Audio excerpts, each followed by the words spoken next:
할렐루야. 오늘은 2월의 마지막 주일 저녁입니다.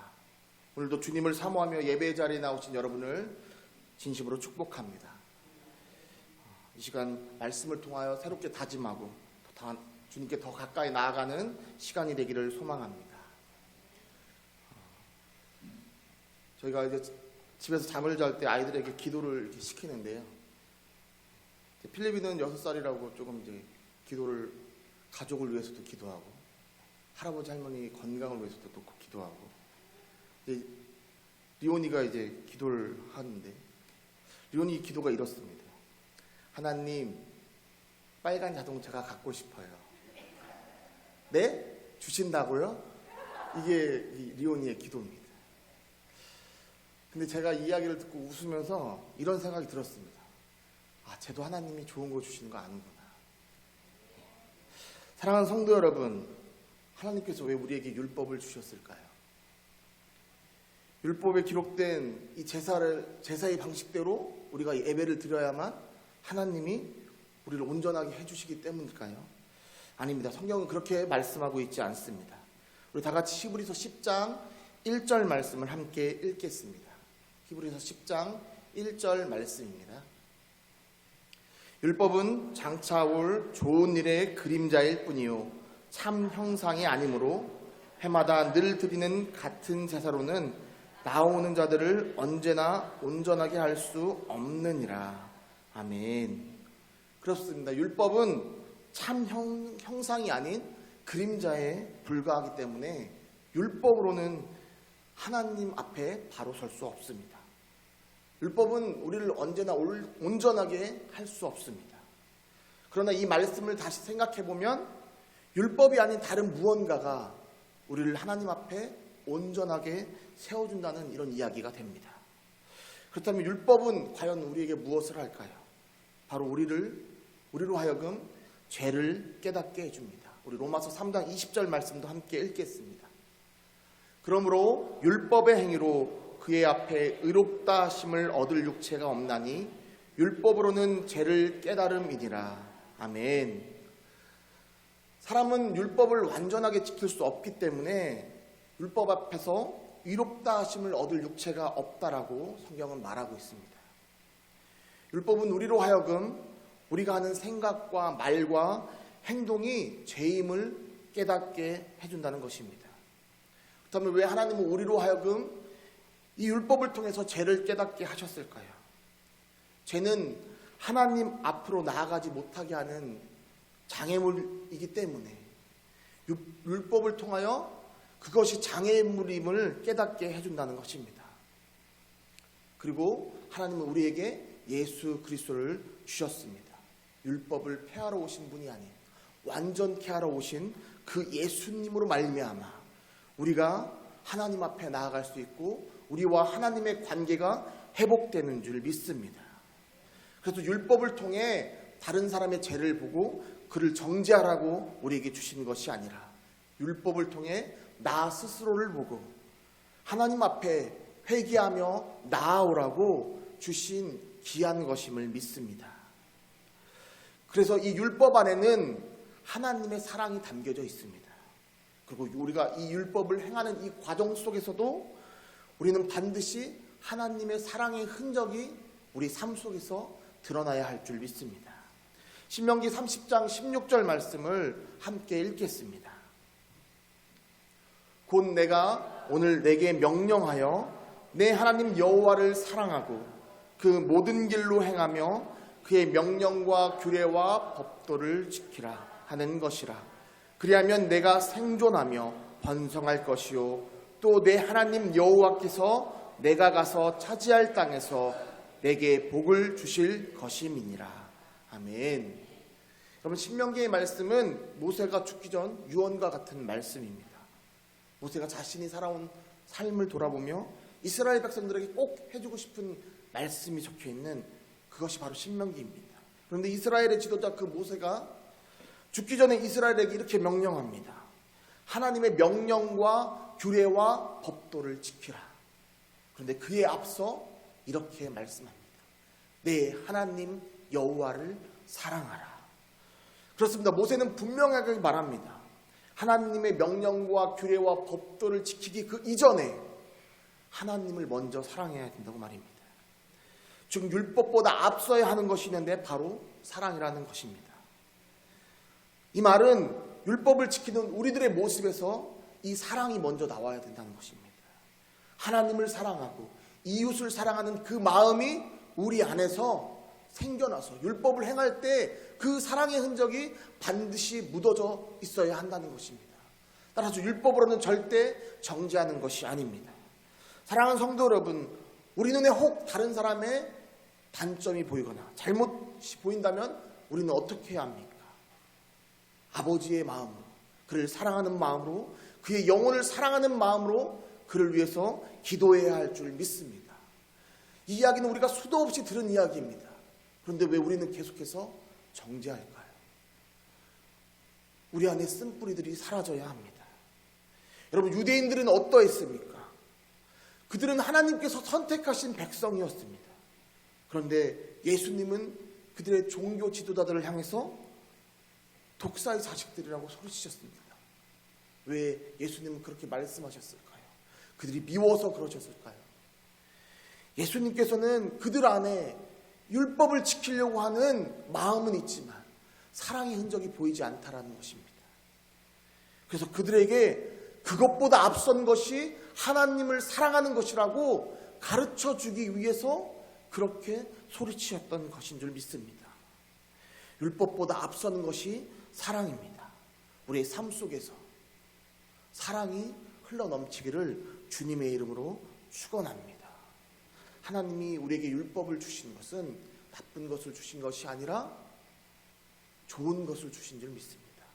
그래서 우리는 이 율법대로 살아가되 그 율법을 살아가면서 우리 안에 사랑의 흔적이 우리 이웃들에게 흘러가기를 주님의 이름으로 축원합니다.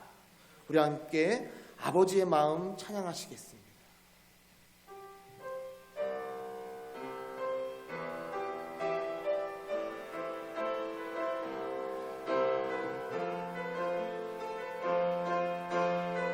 아버지 당신의 마음이 있는 곳에, 아버지 당신의 마음이 있는 곳에 나의 마음이 있기를 원해요. 아버지 당신의 눈물이 고인 곳에 나의 눈물이 고이길 원해요. 아버지 당신이 바라보는 영혼에게 나의 두 눈이 향하길 원해요. 아버지 당신이 울고 있는 어두운 땅에 나의 두 발이 향하길 원해요.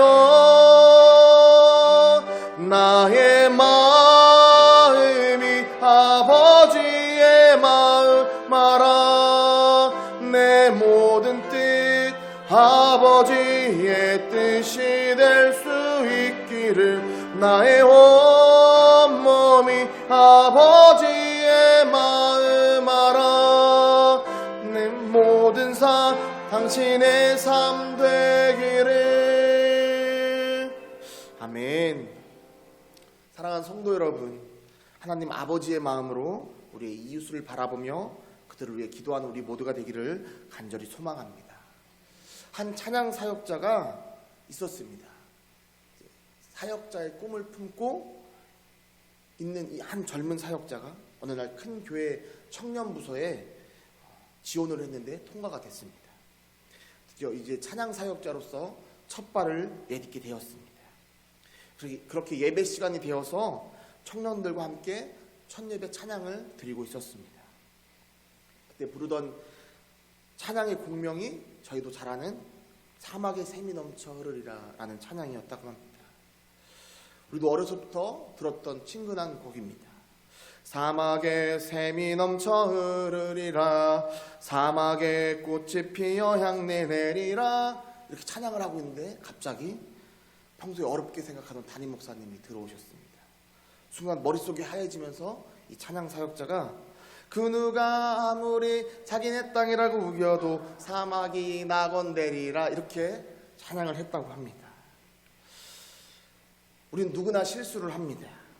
우리가 앞서 나눈 속죄죄와 속건죄도 바로 이런 실수들, 부지 중에 자신도 모르게 지었던 이런 죄에 대해서 하나님께서 용서하시고자 허락해 주신 제사들이었습니다. 왜냐하면 이런 제사들을 통해서 하나님의 궁극적인 목적은 바로 하나님께서 우리와 함께 하시기 위함이었기 때문입니다. 그래서 오늘은 우리가 속죄제에 대하여 나눌 때 함께 나눠주지 못했던 이 속죄일에 대하여 살펴보도록 하겠습니다. 또한 이 속죄를 살펴보면서 하나님 아버지의 이 사랑의 마음도 함께 살펴보기를 원합니다. 먼저 레위기 16장은 전체가 속죄일에 관한 말씀으로 기록되어 있습니다. 그래서 제가 전부를 읽을 수는 없어서 그 끝부분만 제가 함께 읽었습니다.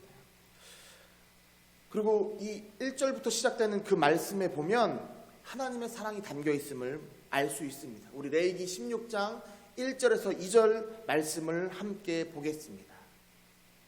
아론의 두 아들이 여호와 앞에 나아가다가 죽은 후에 여호와께서 모세에게 말씀하시니라. 여호와께서 모세에게 이르시되 내 형 아론에게 이르라. 성소에 희장한 법궤의 속죄소 앞에 아무 때나 들어오지 말라. 그리하여 죽지 않도록 하라. 이는 내가 구름 가운데서 속죄소 위에 나타남이니라. 아멘. 사랑하는 성도 여러분, 이 말씀에는 어떤 사랑의 흔적이 묻어 있습니까? 아론의 두 아들 나답과 아비후가 하나님이 명령하신 불이 아닌 자신의 의견대로 다른 불을 가지고 하나님 앞에 제사를 드렸다가 그 불에 삼키어집니다. 그 일이 끝난 후에 하나님께서 모세를 불러서 말씀하십니다.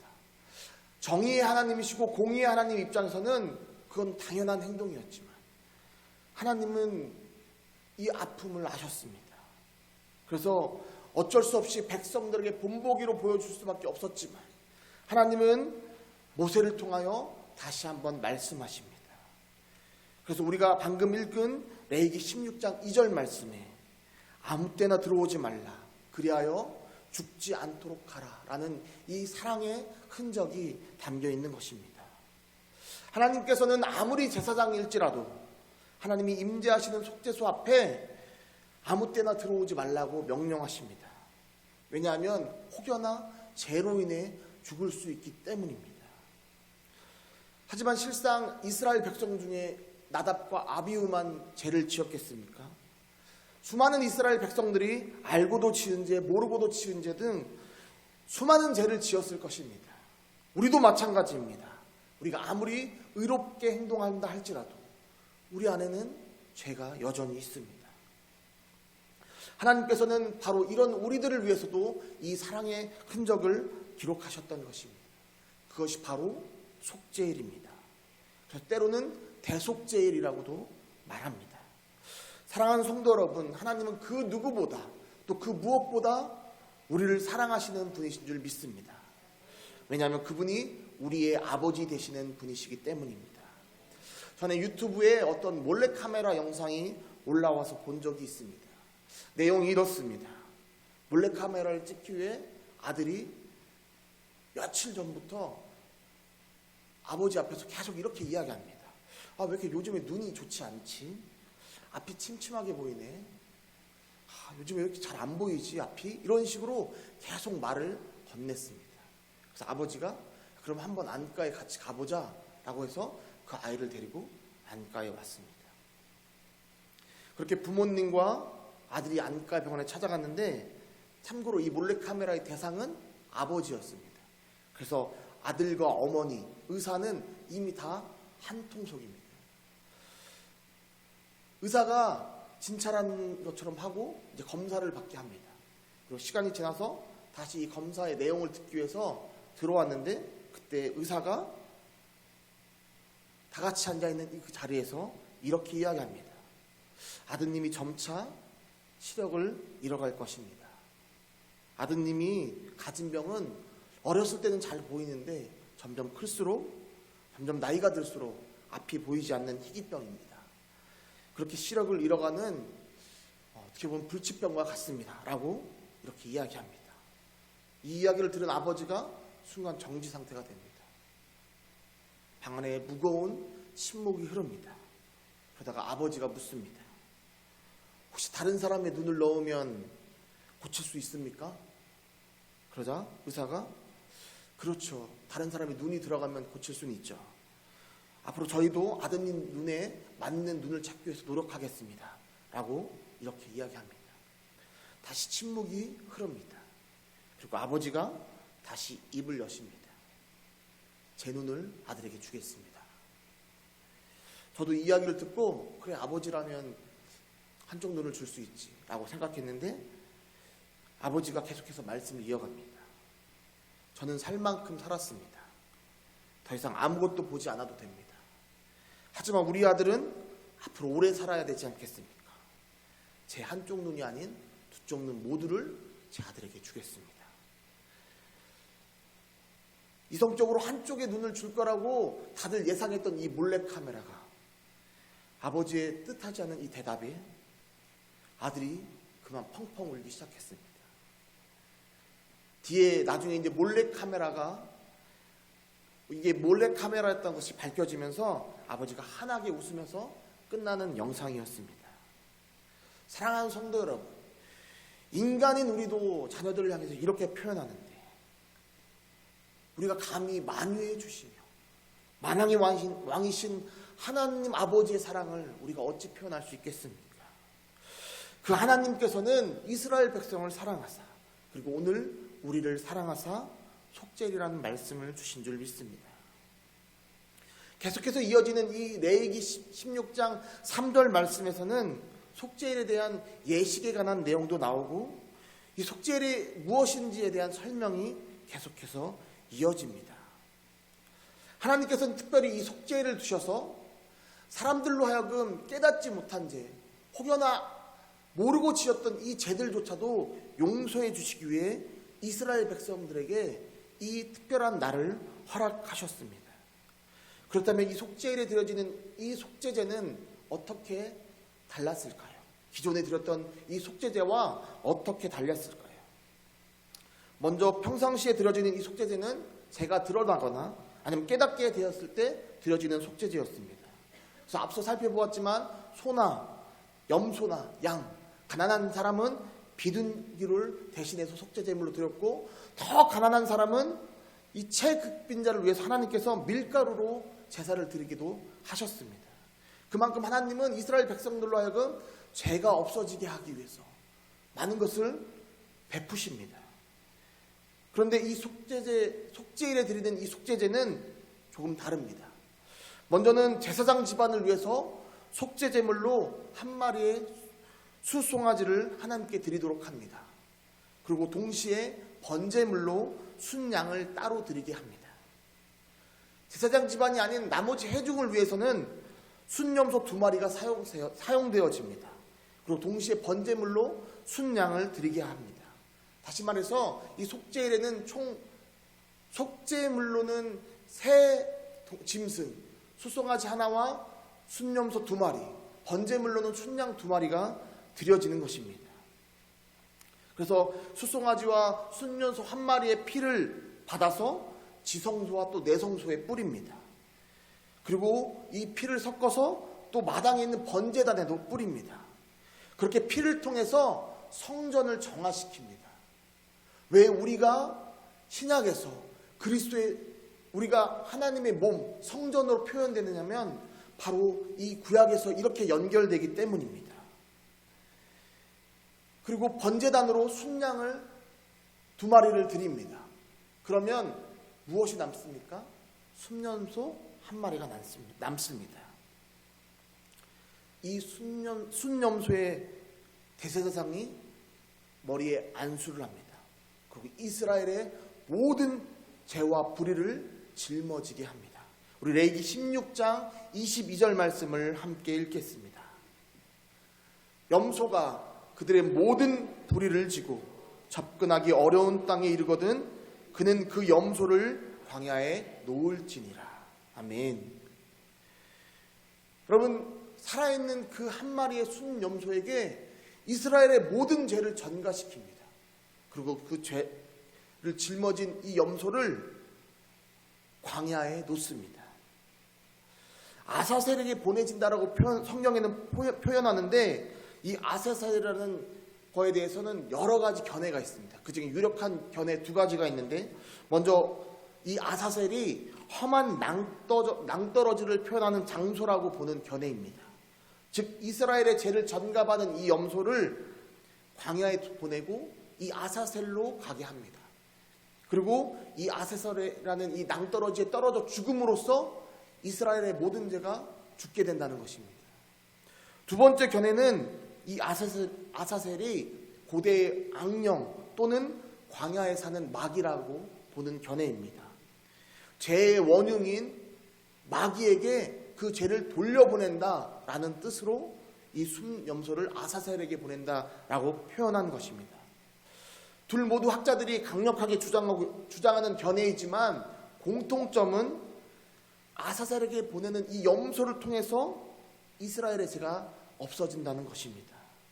그리고 바로 이것이 예수님을 예표하는 행위이기도 합니다.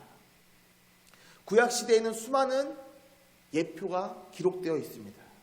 첫 예표는 창세기에 기록되어 있습니다. 우리 창세기 3장 15절 말씀을 함께 읽겠습니다. 내가 너로 여자와 원수가 되게 하고 내 후손도 여자의 후손과 원수가 되게 하리니 여자의 후손은 내 머리를 상하게 할 것이요 너는 그의 발꿈치를 상하게 할 것이니라 하시고, 아멘. 하나님께서 사단인 뱀에게 말씀하십니다. 여자의 후손이 너의 머리를 상하게 할 것이다. 여러분, 이 땅에 여자의 후손 예수님밖에 없습니다. 우리는 다 아버지 어머니가 있는 존재들입니다. 그러나 예수님은 성령으로 잉태하신 분이시고 그에겐 육체적으로는 어머니만 있는 분이 바로 예수님인 줄 믿습니다. 그래서 창세기 3장 15절의 말씀은 성경의 첫 예표라고도 불립니다. 어찌되든 이 말씀을 통하여 하나님께서는 이 속죄를 통하여 예수 그리스도를 예표하십니다. 그리고 이 속죄를 통하여 하나님의 사랑을 우리에게 보여주십니다. 그래서 하나님은 이 속죄일을 안식일 중에 안식일이라고 표현하셨고 자신을 괴롭게 하면서, 즉 금식을 해가면서 이 말씀을 영원히 지키라고 말씀하십니다. 우리가 함께 읽었던 본문 레위기 16장 31절 말씀을 함께 읽겠습니다. 이는 너희에게 안식일 중에 안식일인즉 너희는 스스로 괴롭게 할지니 영원히 지킬 규례라. 아멘. 사랑하는 성도 여러분, 오늘날은 어떻습니까? 신약의 시대는 이미 예수님께서 이 땅에 오셔서 우리의 죄뿐만 아니라 이 세상의 모든 죄를 짊어지고 죽으셨습니다. 그리고 다시 살아나신 은혜의 때인 줄 믿습니다. 이제는 1년에 한 번씩 드려야 하는 이 대속죄를 지킬 필요가 없이 매일매일 하나님 앞에 나와 감사의 제사를 드릴 수 있게 되었습니다. 사랑하는 성도 여러분, 지금은 사순절 기간입니다. 사순절 기간은 바로 이 예수님의 십자가의 은혜를 묵상하는 기간이고 우리가 회개의 길로 나아가는 절기입니다. 특별히 이번 사순절 기간에 지난 금요일날 토요일 이틀에 걸쳐서 중고등부 겨울 수련회를 했습니다. 성경통독 수련회였는데요, 평소에 우리 아이들이 성경을 잘 읽었다면 덜 어려웠겠지만 평소에 하지 않던 이 성경을 읽다 보니까 아이들이 처음에는 매우 힘들어했습니다. 첫날 9명의 아이들이 참석했고 우리 담임 목사님께서 개회 예배를 진행해 주시고 함께 점심도 해먹고 식당에서 뒷정리까지 다 해가면서 레크레이션까지는 아주 잘 지냈습니다. 자, 이제 본격적으로 성경을 읽자라고 하고 1차 성경 통독을 끝나자마자 아이들에서 입에서 집에 가고 싶은데요, 이제 말들이 나오기 시작합니다.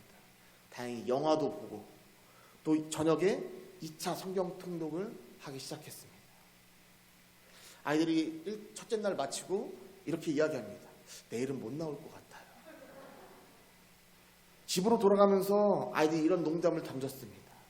여러분, 다음 날 어땠을까요? 여러분, 감사하게도 모든 아이들이 참석했습니다.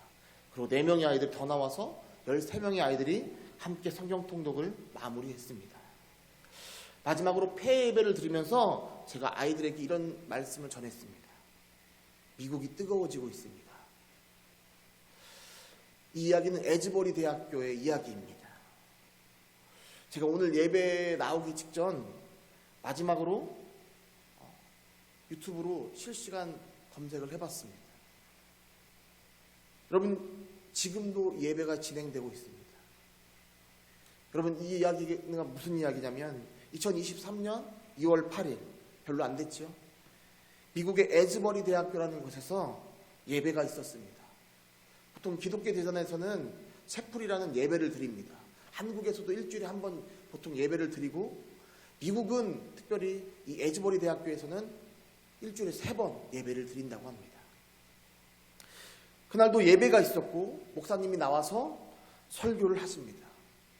우리 한국은 강단에 이렇게 딱 서가지고 부동의 자세로 보통 설교를 하지만 미국 목사님들은 이 앞에서 주머니에 때론 손도 넣고 자유롭게 설교를 하지 않습니까? 이렇게 설교를 마치고 이 목사님이 미국 전역에 또 이 세계에, 특별히 지금 터키와 이 시리아에 지진으로 힘들어하는 이들에게는 아직 하나님의 사랑을 품고 사는 그리스도인이 필요하다고 외칩니다. 그렇게 설교를 마친 후에 목사님이 들어가시고 찬양이 시작됐습니다. 그 현장에 있었던 한 대학생의 말에 의하면 그때부터 어느 누군가가 예배를 인도하는 것이 아니라 분명히 성령님께서 예배를 인도했다라고 고백합니다. 그때부터 24시간 예배가 시작됐습니다. 2월 8일부터 제가 오기 직전 확인한 결과 지금도 여전히 24시간 예배가 진행되고 있습니다. 수많은 학생들이 하나님 앞에 나와서 찬양으로 하나님을 높이고 기도하며 자신의 죄를 회개합니다. 그렇게 하나님께 영광을 돌리기 시작했습니다. 끝날 것 같던 예배가 끝이 나지 않고 밤새도록 계속해서 이어져 갔습니다. 다음 날에도 계속 이어져 갔습니다. 수업 시간이 돼서 수업을 들어가던 학생들이 마음속에서 지금은 예배를 드려야 할 때라는 이 음성에 다시 돌아와서 예배를 드리는 일도 있었다고 합니다. 여러분, 그곳에 회개의 영이 부어졌고 일주일이 넘게 계속해서 그 예배가 이어졌습니다. 그리고 이 소식이 주변 대학에 퍼지기 시작했습니다. 그렇게 주변 대학에서 예배를 드리기 시작했습니다. 여러분, 이 에즈버리 대학교에 수많은 차량들이 진입하기 위해서 들어왔습니다. 방송국에 와서 방송국에서 너무 신기한 이 현상을 보고 이 부흥의 현장을 보고 영상으로 송출했더니 수많은 미국인들이 그곳에서 함께 예배드리기 위해서 에즈버리 대학교를 찾았습니다. 학교에서 더 이상 못 들어오겠다고 막았습니다. 그러자 많은 미국인들이 남녀노소를 떠나서 에즈버리 대학교 잔디밭에서 하나님께 찬양을 올리기 시작합니다. 여러분, 놀랍게도 미국의 부흥이 다시 시작되는 것처럼 보입니다. 지금 하나님이 역사하는 것처럼 보입니다. 그래서 미국의 기독교인들은 지금 이 부흥의 물결이 끊어지지 않게 해달라고 하나님께 기도합니다. 그리고 미국의 전역으로 펼쳐지게 해달라고 기도하고 있습니다. 수련회 날, 이 마지막 날 폐 예배 때 이 이야기를 아이들과 함께 전했습니다. 그리고 아이들이 평소에 하지 않았던 통성 기도를 하자고 말했습니다. 하나님, 우리 한국에도, 우리가 사는 이 계룡에도, 그리고 지금 바로 이곳 금암제일교회도 임해 주시옵소서. 그렇게 아이들과 기도로 예배를 드렸습니다. 사랑하는 성도 여러분, 지금은 주일을 뺀 이 40일 기간인 사순절 기간입니다. 우리 교회 성도들이 하나님을 찾는 시간이 되기를 소망합니다. 우리의 죄를 대신 짊어지신 예수 그리스도를 묵상하며 미국에서 지금 일어나고 있는 이 부흥의 물결이 하루속히 이 한국에도, 이 계룡에도, 이 금암제일교회도 임하게 해달라고 함께 기도하기를 주님의 이름으로 축원합니다.